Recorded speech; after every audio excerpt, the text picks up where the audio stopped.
So we're going to be pretty much just using detail brushes today because we're not doing big broad strokes over the miniature. So last week was a lot of just prep and priming and getting the miniature ready, and this week is a lot of detail.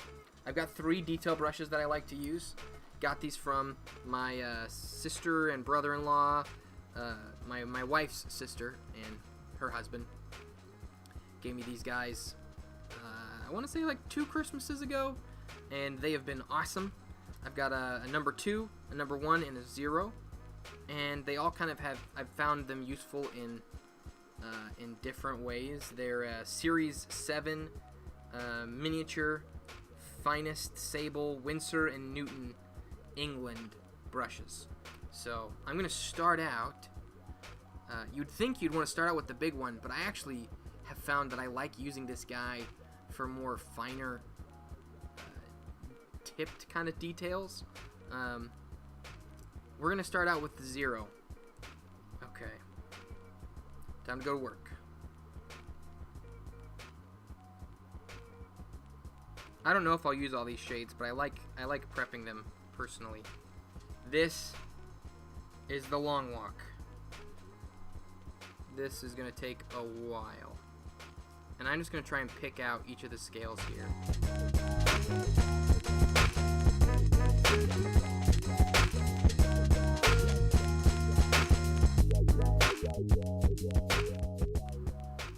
And if any of you haven't, I hope you consider getting into miniature painting.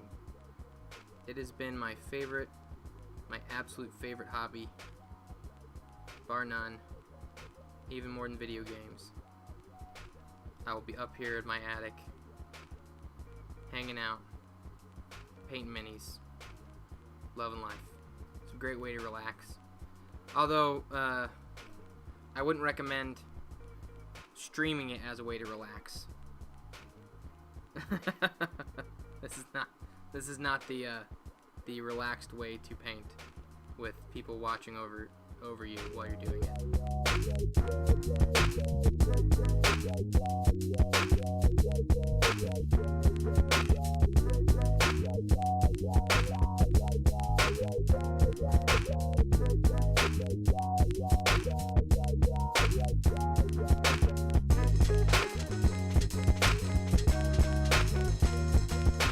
And I want to be careful not to, I think I did it a few times already, but I want to be careful not to be too thick with it. If you're too thick, it's just not, you're going to lose detail even on that little scale, and it's just going to look like a dot of paint and not an intentional coloring. Because the ultimate goal is that it doesn't look like you painted it. The ultimate goal is it looks like that's the colors and the look that miniature was always meant to have.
on this side of the body.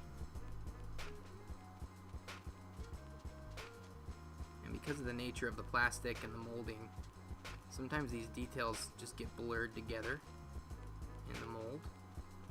So what we can do is we can help kind of like take those areas and kind of redefine them with the paint itself.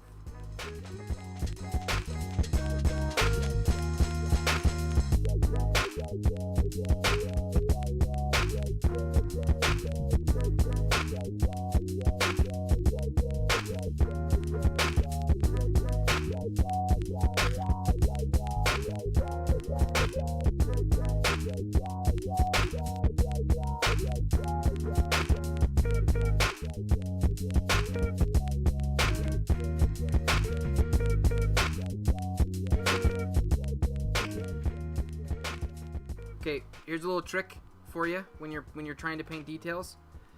Get the mini in one hand, put your palms together. It'll help stabilize your hands.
Here's the deal, though. You ready for some life advice, guys? Are you ready for some life advice? Here we go. Here's why I'm okay with people not being all like, "Ooh, Josh, look at the detail you did on the ankle of that little gator guy." I don't care about if people ever acknowledge the time I put into this stuff, because when I'm done with this, the thing I will be most happy about was the process. There you go. It's all about the journey, my friends.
Okay, what next? What next? Let's glaze it.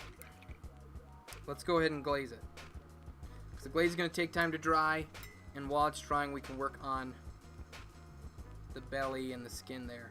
I'm going to call this my utility brush. It's a number 2 Zem, and I use it to put on the base coat. I use it for the shading, and I'm going to use it for the glaze.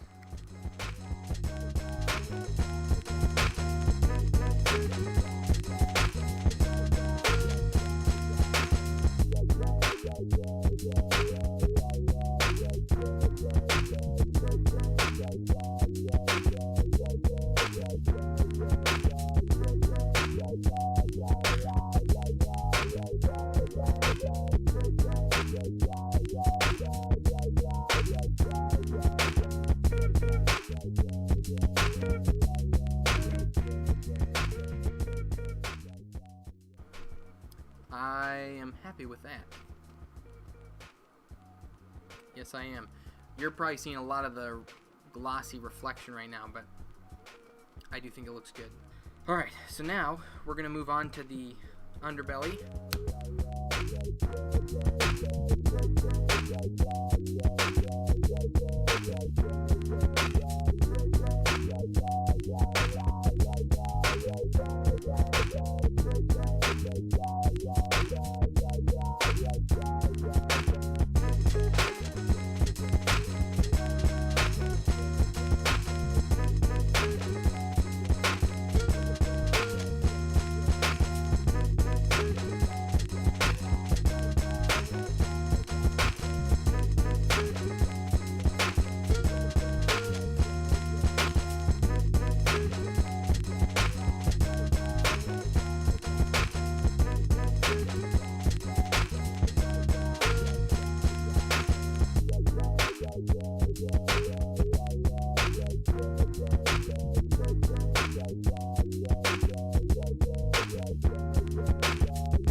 Okay.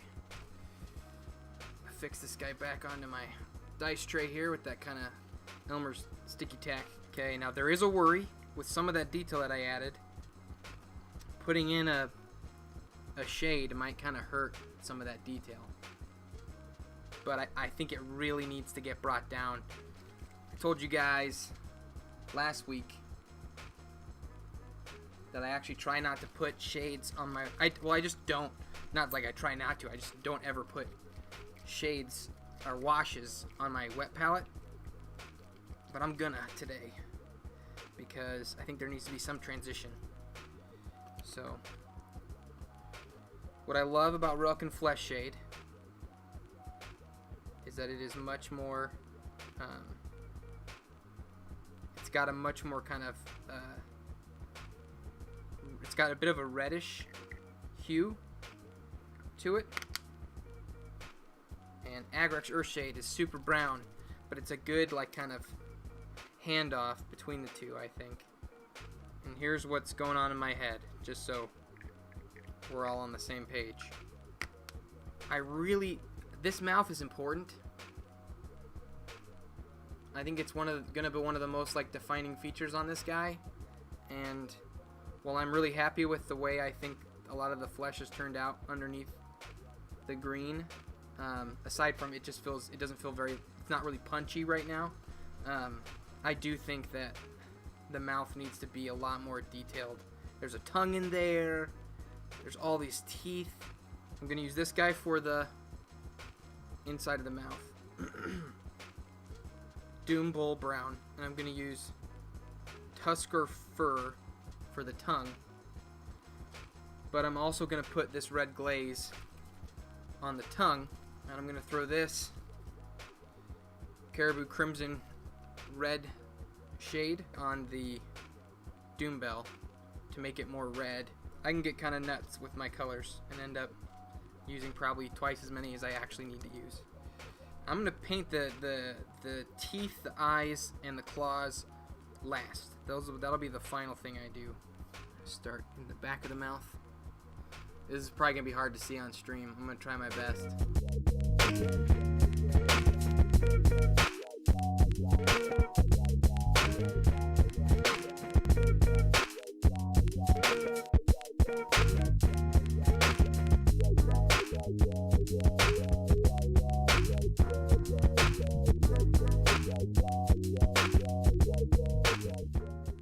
Okay, there's that. Now we're gonna get the tongue.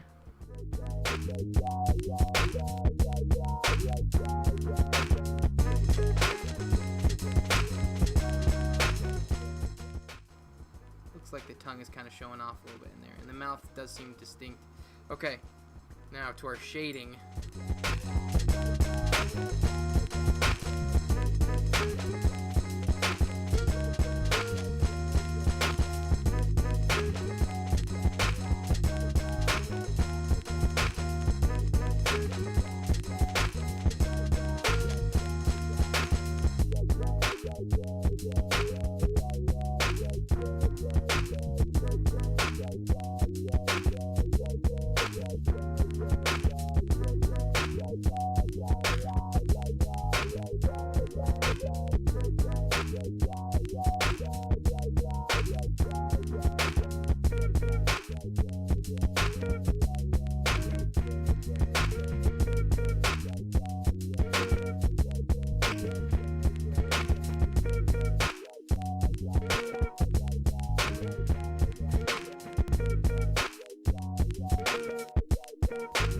For the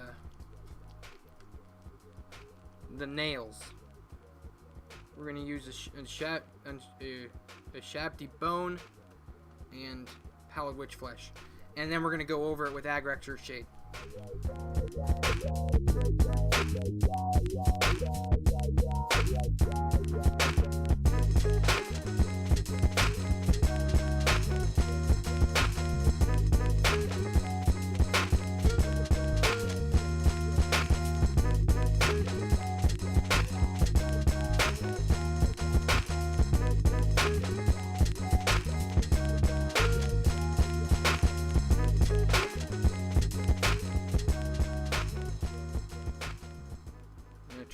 highlight the tongue a little bit better. Try and pull it out. I think that's fair enough there with the tongue.